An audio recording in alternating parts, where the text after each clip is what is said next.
Oi, gente, bom dia, tudo bem? Sou a professora Fabiana, professora de Biologia do primeiro ano. A aula de hoje vai ser sobre tecido epitelial de revestimento, tá? Abram o caderno de vocês, na Biologia B e vamos lá acompanhar a aula. Então, como característica geral do tecido epitelial, primeiro, nós temos dentro dos tecidos epiteliais dois tipos principais, tá? Que é o tecido epitelial de revestimento, que é o que nós vamos ver agora, e o tecido epitelial glandular, tá? Que é o conteúdo da próxima aula. Então, cada um tem as suas características e as suas especificidades. Do tecido epitelial de revestimento, tem como características principais, a primeira delas, o tipo ou arranjo das células, que são células justapostas, são células grudadinhas umas nas outras, ligadas aqui, por desmossomas, interdigitações, certo? Então, há junções e gaps, que ligam essas células e fazem com que elas sejam bem unidas. A isso dá o nome de justaposição celular ou células justapostas. Outra característica desse tecido é que ele tem alta capacidade de proliferação. Tá? Exemplo, a nossa pele, as células da nossa pele, elas têm uma alta capacidade de realizar mitose, tá? Que é um dos tipos de divisão celular, e essa mitose ela dá essa característica de proliferação celular, tá? As camadas externas da nossa pele, por exemplo, por elas sofrerem processos de agressão externa, produtos químicos, intemperismos, ação ambiental, radiação, elas geralmente são camadas de células mortas e são substituídas constantemente. As camadas mais internas dessas células da nossa epiderme, elas são células mais jovens que vão sendo produzidas para substituir a camada de células mortas superficiais, tá? Então isso é capacidade de proliferação. Quem é que é responsável por esse processo? O processo de divisão mitótica, mitose, certo? Outra característica geral do tecido epitelial de revestimento é que ele apresenta formas variadas das suas células. Nós vamos já ver essas formas variadas. Então, nós temos epitélio simples, pavimentoso, células cúbicas, células de transição, tá? Pseudoestratos de células, estratos simples. Então, tem formas e agregações variadas desses epitélios. Outra característica é que o nosso epitélio de revestimento, ele é avascular, não possui vasos sanguíneos, tá? E tem pouca substância entre essas células, por causa dessa característica de justaposição também, tá? Então, quem é que nutre esse epitélio? O tecido conjuntivo, tá? Então, no tecido conjuntivo, que é a riqueza de vasos, riqueza de substâncias, riqueza de células. Então, através da lâmina basal, então aqui, eu tenho a lâmina basal, tá? Que é uma porção de assentamento dessa epiderme. Ela serve como elo de adesão, de fixação dessa epiderme com o tecido conjuntivo e também de meio de transporte, de passagem de substâncias e de nutrientes, nutrição para essa pele, certo? Quais são as funções desse tecido epitelial? Primeiro, revestimento e proteção. Pelo próprio nome do tecido, então a primeira função dele, revestir superfícies externas do corpo, toda a superfície externa do corpo, e também superfícies internas e externas de órgãos, no caso as cavidades do nosso corpo. Percepção de sensações é o exemplo da pele, porque a nossa pele ela é rica em terminações, em células relacionadas à percepção de calor, de pressão, de frio, tá? ainda pode ter função de absorção de moléculas. Exemplo é a parede intestinal, né, que tem função lá no sistema digestório de absorver nutrientes, certo? Então, tem funções variadas.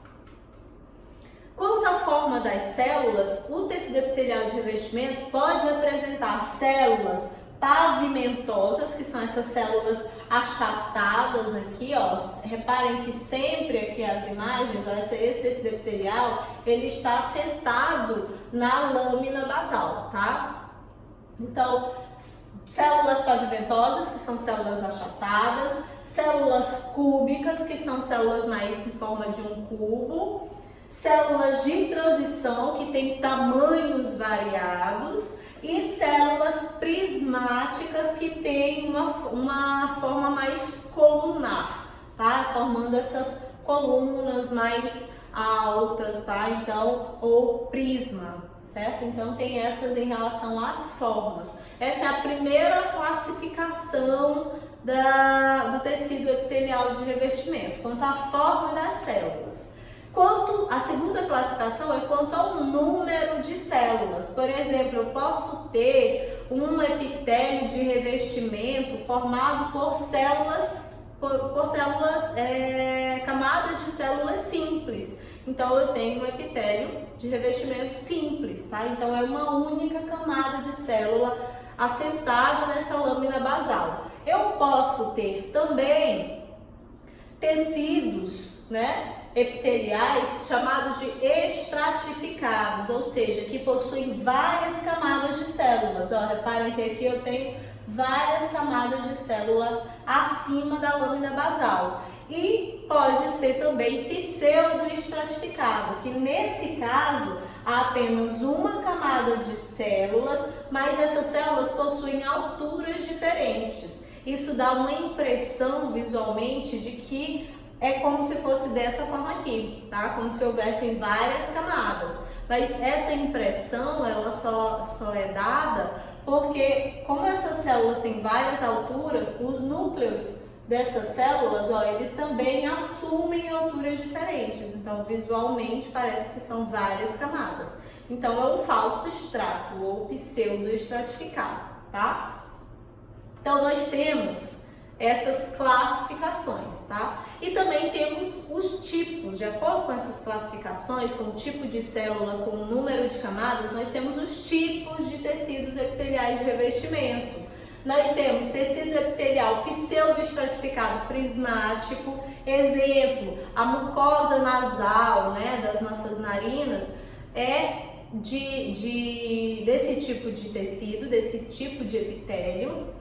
Epitélio pavimentoso estratificado, o esôfago possui esse tipo de epitélio. Epitélio pavimentoso simples, né? O nosso pulmão, ele precisa realizar essas trocas gasosas, então possui uma única camada de célula para poder permitir, né, esses processos de hematose, de passagem de gases, tá? Então, epitélio prismático simples do nosso intestino para poder absorver esses nutrientes, e o epitélio estratificado no caso da uretra. Então, dependendo da região do nosso corpo, há formas variadas das células desse epitélio de revestimento e também formas variadas desse epitélio de revestimento se agregar formando esses estratos ou se apresentando de forma simples, certo? Esse epitélio de revestimento possui o que a gente chama também de especializações. Essas especializações, quase não sai o nome.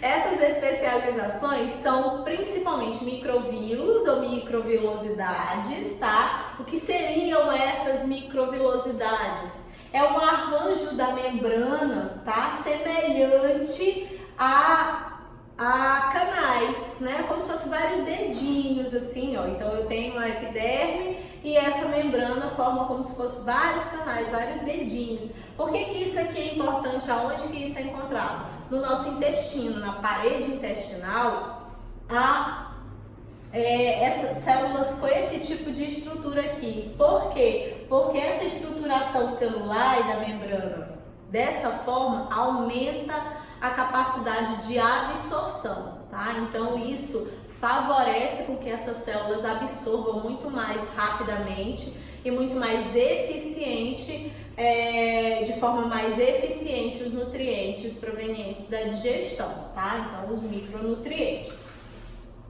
Também nós temos estereocílios, cílios e flagelos, tá? Esses estereocílios, eles são semelhantes a microvilosidades, também têm a função de aumentar a superfície de absorção e também melhorar a superfície de secreção, só que eles são estruturas bem menores do que as microvilosidades e bem maiores do que os cílios, tá? É como se estivesse numa porção intermediária entre essas duas especializações. Aonde que ocorre, onde que a gente acha esses estereocílios? No epidídimo, tá? E nos dutos deferentes, certo? Então, eles ajudam nessa, por exemplo, na secreção, né, de hormônios e etc.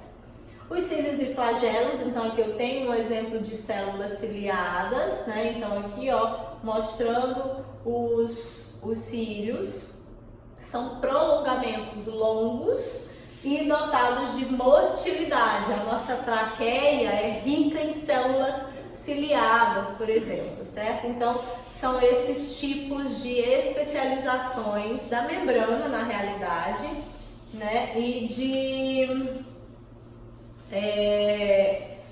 E das células para aumentar a sua eficiência metabólica, ok? Então, em resumo, essa é a nossa aula. Deem uma lida no caderno de vocês, façam as atividades referentes a essa aula, a esse módulo, tá? E todas as dúvidas que restarem, entrem em contato, vamos interagir para que a gente consiga realizar os nossos trabalhos, fazer o nosso estudo de maneira bem melhor, tá? Beijo, tchau!